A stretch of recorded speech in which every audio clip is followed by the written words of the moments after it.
Well, here we go. Class 1. Once again, it's Brian Bennett, the instructor for Growing Your Emotional Intelligence, a Multiply Leaders U course. I'm going to walk back over a little bit of the information we walked about in the orientation very quickly, and then we're going to dive in to this first course. As we told you before, here's the class schedule. You can see it today. We're going to be diving into focusing on understanding your emotional intelligence. So just getting a big picture of what emotional intelligence is. The course goals that we talked about and referenced in the orientation, if you listen to that, and today we'll really hit on ability to comprehend and define what emotional intelligence is. And so today we're going to be defining emotional intelligence, giving you a framework for what it is so that you can understand it, so that then you can be intentional about growing your emotional intelligence and leveraging your emotional intelligence for your goals, your relationships, your dreams, your visions, your callings, all of that. Just as a reminder, before today's class, you were supposed to send me 2 to 3 goals, and if you haven't done that yet, make sure you get those to me. Send in email your 2 or 3 goals so I can give you some feedback and some encouragement, and then also identify when are you going to listen to the lectures and how are you going to work through this course.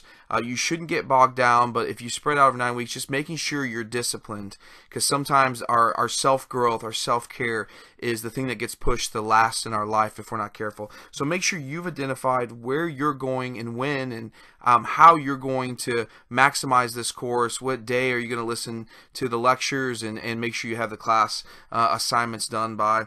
And then the last thing was just for today's lecture before this moment is that you're supposed to read all of chapters 1 and 2. There's great content in there, and we'll reference a lot of it today as we're kind of just setting up that framework for what emotional intelligence is. So make sure you do those exercises. As I stressed in the orientation, it's not just about the lectures. It is about the different angles that we're giving you as learning avenues to really maximize transformation in this course. Here we go. We're diving in to this first course, and I'm so excited to just walk through what it means, understanding emotional intelligence. What is this powerful concept that can change your trajectory? What is it, and how do we integrate it into our life? So think for a moment. Why do you blow up on a spouse or a friend? You know, those moments where you just are quick to anger and you're explosive in your personality. Or the opposite maybe is, why do you withdraw? Why do you withdraw from a friend or from a spouse if there's conflict or whatever reason, whatever it calls you? Why do you withdraw? Why do we overeat? This for me is, I'm a stress eater and I know it. So if I'm not careful, when I am stressed or carrying a lot of anxiousness in my body, I will keep eating whether I'm hungry or not. My body will signal that I'm hungry, the way that I interpret that signal, and even though I'm not, right? So I'm interpreting a physical expression of anxiousness as overeating. Why do you overeat if you do? Why do you act out if that's something that describes you? And think about the different ways that you see other people act out in the workplace, right? They lose it in a meeting, or they blow up on a coworker, on a team member, on a boss, or on a customer, or they blow up in the house. Think about the relationships and the different roles that you have, from your house and your family relationships to coworkers and workplace relationships to community things that you're involved in, like scouts or serving in the community, coaching a soccer team or something like that, running your business, interacting with different people. We see people all the time who just seem to lose it or carry themselves in such a way that it hurts them. It hurts their credibility. I think for a moment, why do we not speak up when our feelings are hurt or when we're frustrated? Or why do we do the opposite and shout? Either one of those kind of two extremes. Why do we do that? Why don't we always kind of, when we have something to say it in an honest way that's meaningful and expresses our hearts and our minds and our values, but also is sensitive and gentle to the other person?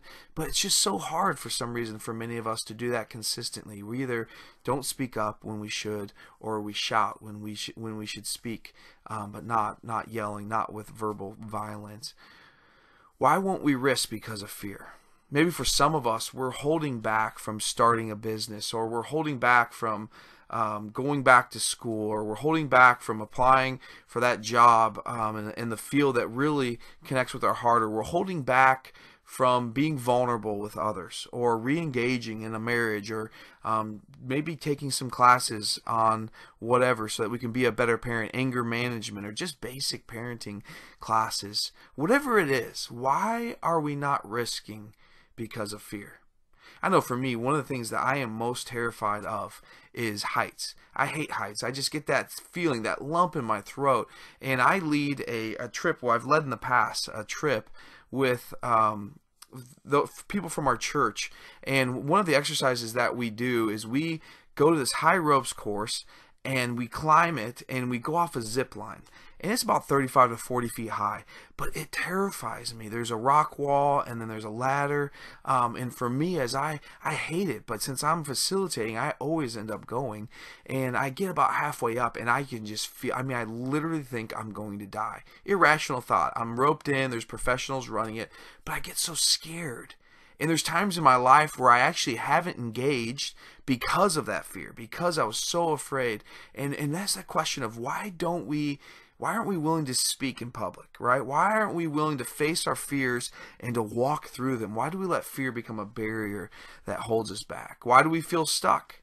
For some of us, we feel stuck in our relationships. We feel stuck in our career. We feel stuck in our workplace. We feel stuck in our passions and our inner being. We just feel stuck. Why is that? Why do we struggle relationally? Some of us would say, I just feel like I don't have any friends, or I just really struggle to interact with my boss, or I struggle with my spouse. And why do we struggle in relationships sometimes? Why do we feel anxious or tense, but we can't identify why? I shared with you earlier, sometimes if I'm not in tune and paying attention, then anxiousness will show up first in like physical aspects, like I'm hungry, or I'm really tired, when in reality I'm anxious and I'm not paying attention to my emotions.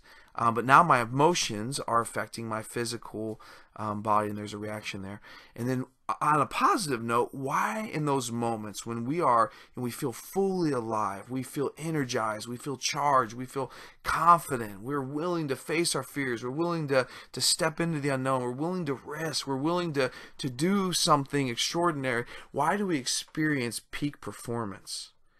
On a positive way, because it's not just negatively that we experience all these things, and emotional intelligence plays into that, but positively, when we are in our peak performance zone, when our life is just, our hearts are on fire, our lives are so full, it's a cup that's running over. Why do we experience peak performance?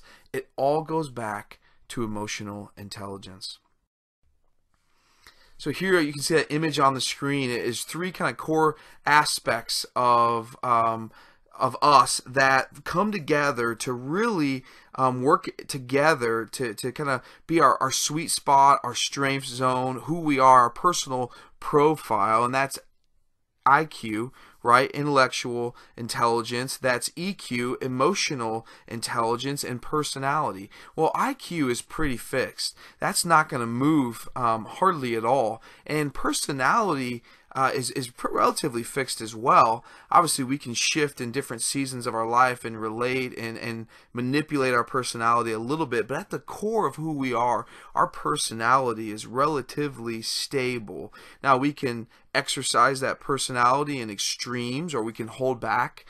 We can learn to amplify aspects of our personality that are really going to help us live fully alive, or to kind of hold back a little bit on things in our personality profiles that might lead us into trouble at work or at home or as we relate to others. But personality most of the time, right, is neither good nor bad.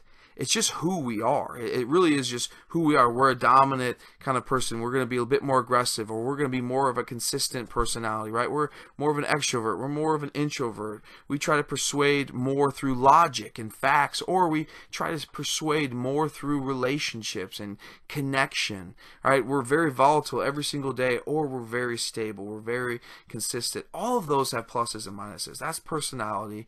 And that really isn't a matter of being good or bad. It's just different personalities. So you have IQ, you have personality, kind of profiles, and then we have EQ. And the good news about EQ is that you can grow your emotional intelligence. You know, as we just went through that slide and walked through all these different examples of why do we do this and why do we do that, well, our EQ can either hold back our intelligence and our personality, or it can unlock it. EQ is either going to be a barrier or it's going to fuel the fullness of who we are as a person. And even though IQ and personality really aren't going to shift too much, EQ can just take off. EQ can be grown, and we can learn EQ. We can develop that as an ability. It's not fixed. It's not set in stone. It's something that sometimes might feel fixed, but all of us can learn and we can grow our EQ. And this tree from the picture from page 20 of Emotional Intelligence 2.0, you see all of these skills, from assertiveness to empathy to stress tolerance, our presentation skills, right? And one of our biggest fears for most of us is speaking in front of others. You know that feeling if you've ever stood up in front of others, that fear that can come with that. Social skills, accountability, flexibility, communication, change tolerance, decision making, time management. All of these skills relate back to this foundation. You can see the stump there of EQ kind of being the foundation for all of these skills that can come out of it. So if you think about the breadth of those skills in your life and about the roles and the relationships that you have, as we grow EQ, we're really going to unlock the potential in all these different areas of our decision making, our anger management, our stress tolerance. And if we have a vision for how we want to live and how we want to carry ourselves, the person we want to be every single day, which I'm assuming if you're investing in this course, then that describes you. You're someone who's intentional. You want to live with passion. You want to live with focus. You want to live every single day fully alive. Well, EQ is one of those things that as we grow the foundation, it's going to bear fruit in every aspect of our life. Here's a quote that from the foreword by Patrick Lucioni that's going to just, I just want to encourage you with this as before we dive into defining emotional intelligence. He says, by understanding what emotional intelligence really is, and how we can manage it in our lives. So that's the manage it, the ability there to interact with it in such a way that we can grow it.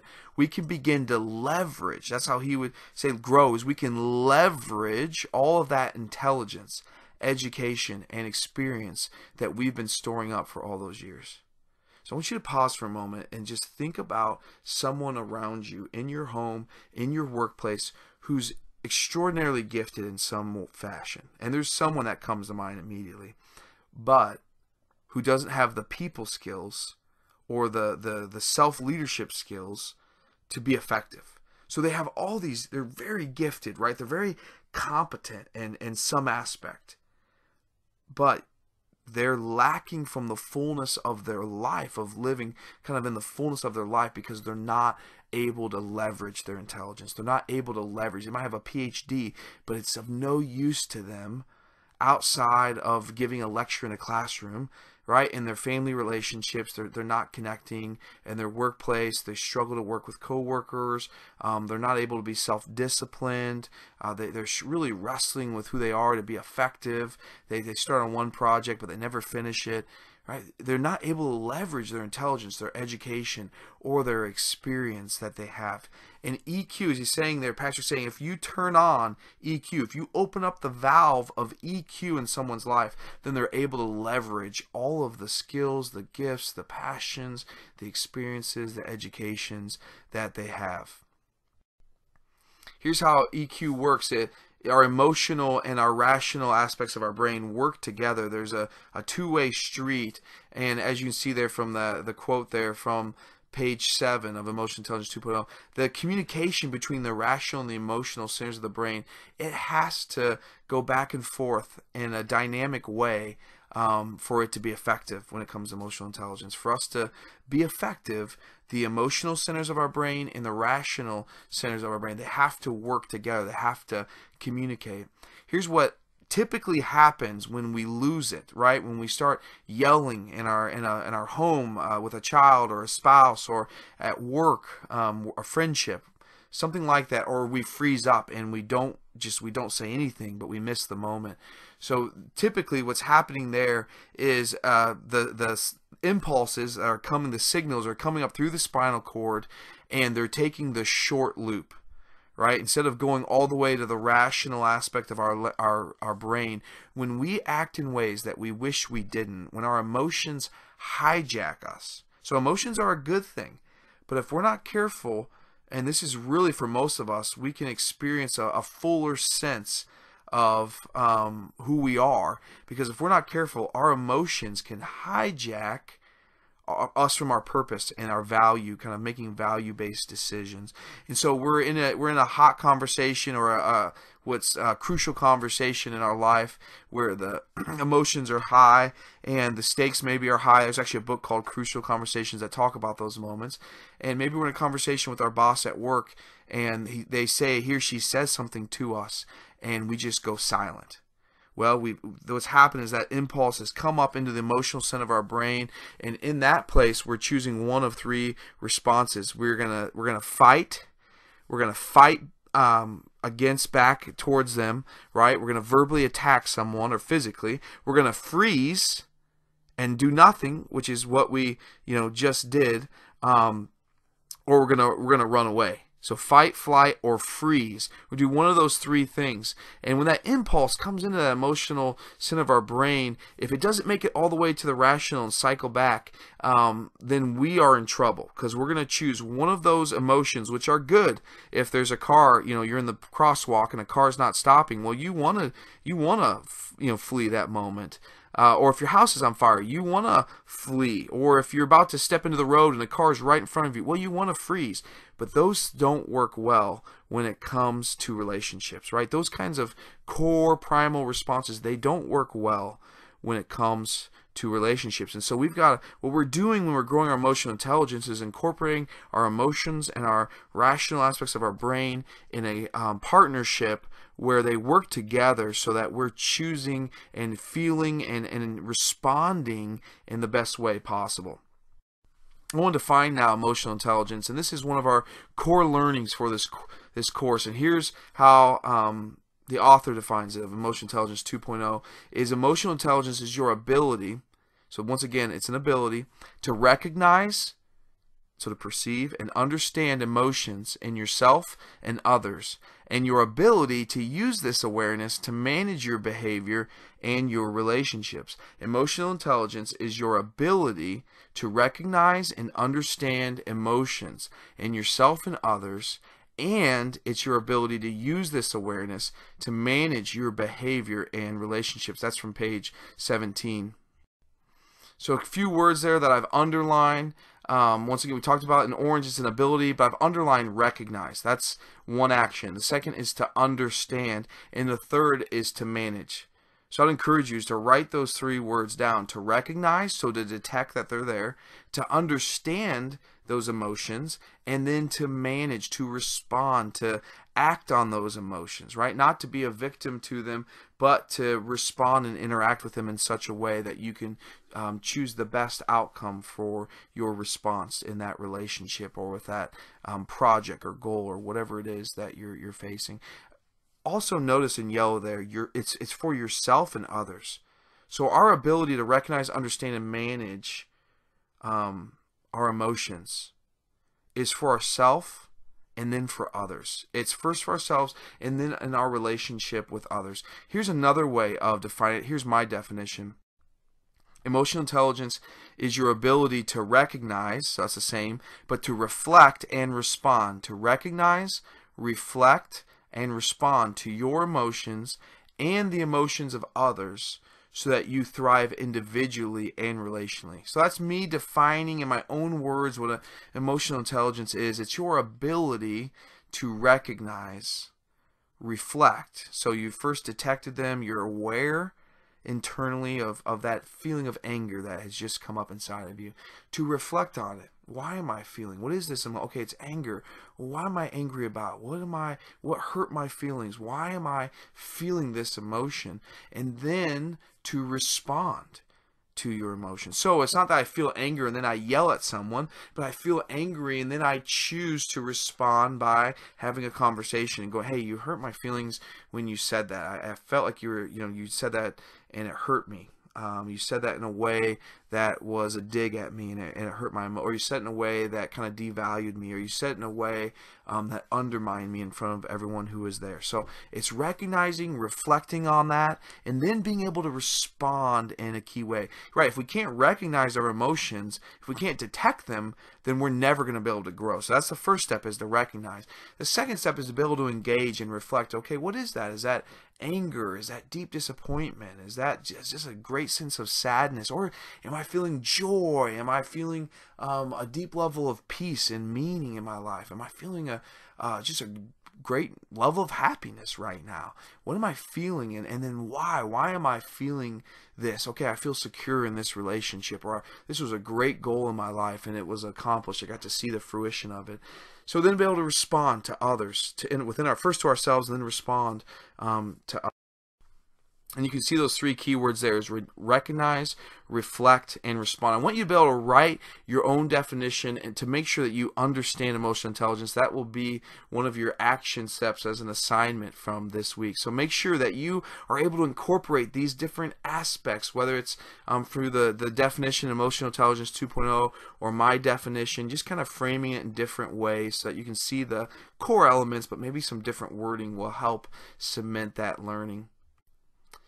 Here's the 4 drivers of emotional intelligence. So we're talking about recognizing, reflecting, and responding. And we need to do that in personal, kind of within ourselves, and then socially with others. So you can see those 4 drivers, which is the next lecture, next course, or class, I'm sorry, is those 4 drivers of emotional intelligence, which are self-awareness, management, social awareness, and relational management. And those fit into those 2 broader categories of personal competence. Right, within myself, am I aware? Am I able to respond? Am I able to manage my own self, my emotions? And then secondly, socially, am I aware of others' experiences, emotions, what they're going through? And then am I able to interact with them in a way where I can successfully engage in relationships? So that's the next class, so I'm not going to dive too much into that now.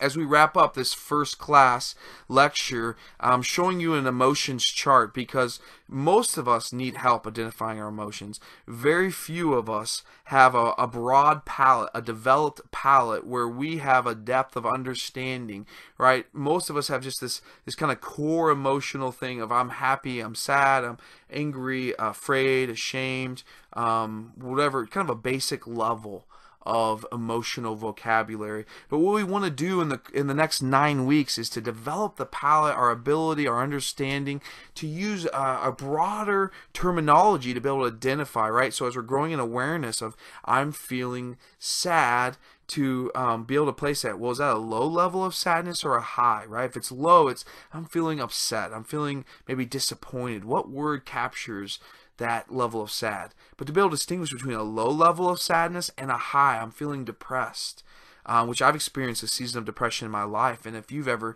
experienced that, there's a very significant difference between a momentary sadness and just this high level of sadness, or just a deep sorrow of maybe in loss, of just this hopelessness or sorrowfulness of experiencing something that is really struggling with us. So we want to develop our emotional language, our emotional vocabulary, to incorporate low levels and high levels of happy and sad and these kind of core basic emotions. So I'm going to invite you to print off an emotions chart this week, and to every day, that's going to be one of the assignments, is to utilize it, to circle, to press pause in the middle of the day so that you can say, hey, can you identify your emotions? Have you been aware? Sometimes you're going to be surprised and you're going to say, wow, I had no idea. I'm feeling angry. I didn't realize it, but when I slow down and I guess I'm angry. And sometimes we think, oh, I don't want to be that person who's angry, or one of the reasons we're not aware of our emotions, which is the first step in kind of growing in emotional intelligence, is because we're afraid to admit sometimes that I'm afraid, or I'm angry, or I'm sad. Happy we can typically admit, but for whatever reason, many other times we can't admit some of the other emotions because we think either it's not okay for us to feel it, or it's gonna, someone else if we were admitting that with ourselves, that I'm afraid, that somehow that diminishes our courage. When in fact, just being able to feel what we feel and not making value statements about it, but just feeling what we're feeling. So that's going to be a part of the assignments this week. The exercises is just to recognize, not make a value statement, but just to recognize, what am I feeling? Because we've got to grow in that self-awareness in order to really thrive in our vocations, in our relationships, in our roles, and really in pursuing our callings and dreams. So I told you the assignment: print off the emotions chart each day for 1 week and set a consistent time every day at 4 o'clock. I'm going to, build out 10 minutes just to reflect on my emotions, or 30 minutes to be present and just to check in and be present, and to slowly start building that greater awareness of our emotions. And no matter where you are, you already might be at a pretty high level of awareness when it comes to your emotions. Well, take it to the next level over the time of this course. Take it to the next level. Or you might be starting off at ground zero and not really ever, I don't know what I felt. I can't remember the last time that I've been able to identify what I felt. Well, that chart is going to help you to start implementing and integrating an awareness of emotions in our life, that kind of implementing an awareness day by day in the midst of a meeting. Oh, I'm feeling this. We're having a conversation with a spouse. This is what I'm feeling, so that we can start not just reacting, but responding intentionally in the midst of those conversations. If you need to email me, please, multiplyingleaders@gmail.com. Love to hear from you. I'd love to hear something from today's lecture that resonated with you, or that, kind of the light bulb went off, it spawned a different thought with you. Maybe something that you've read that's been really helpful in this arena. I would absolutely love to hear from you. Here's the references and quotes from this first lecture. I want to encourage you, dive in, get started, print off that emotion sheet, set your time, and you are really embarking on a great journey. This week, just doing this exercise is going to cause a greater level of awareness. I just want to encourage you to go for it. Just to believe that God has something for you in the future weeks of growth and change and transformation, and to really dive in and to maximize your growth over the next few weeks.